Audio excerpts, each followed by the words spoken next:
Do you add salt to your food before tasting it? Too much sodium or salt in our diets can lead to high blood pressure or stroke. Join Ned and I from Steps to Health, North Carolina State University SNAP Ed program, as we explore ways to lower our sodium intake every day.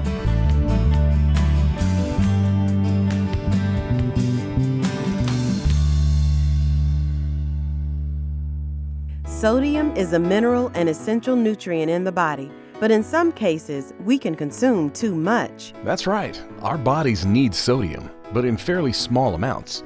Sodium helps with muscle contractions, nerve function, and the regulation of fluids in and out of cells. Getting enough salt is almost never a problem, since it's found naturally in some foods. For some people, sodium can cause blood pressure to rise by holding excess fluid in the body and creating an added burden to our hearts. Blood pressure also tends to rise as we age. Nearly 9 out of 10 children in the U.S. eat more sodium than recommended. 1 in 9 have high blood pressure. Major sources of sodium in food comes from processed and restaurant foods. When we add extra salt at the table or in cooking, we are adding to the amount of sodium we consume. 1 teaspoon of salt contains 2,300 milligrams of sodium, and that's the recommended daily maximum. Remember to look at the nutrition facts labels and ingredients lists for the amount of sodium a food product contains. You may be surprised by the hidden amounts of sodium found there. A good option is to scan the nutrient content claims on the front of a product. Look for unsalted, no salt added, reduced sodium, or sodium-free. When preparing meals at home, we can manage the amount of sodium we consume. Before adding salt, think about the amount the recipe calls for or the sodium content of a dish's ingredients.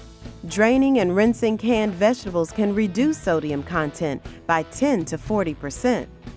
Here are a few other ideas for reducing our sodium intake. Remove the salt shaker from the table. Season food with herbs and spices, such as those you see here, or with fruit juices, such as lime, lemon, and orange. Check your grocery shelf for salt-free seasoning or create your own blend. Take a mindful bite of prepared food before deciding that you want extra salt. Did you know when we gradually cut back on salt, our desire for salty taste declines?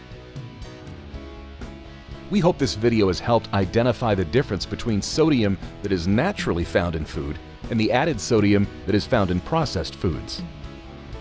And we hope we have provided you with simple ways to lower your intake of added sodium. Thanks for joining us. See you next time.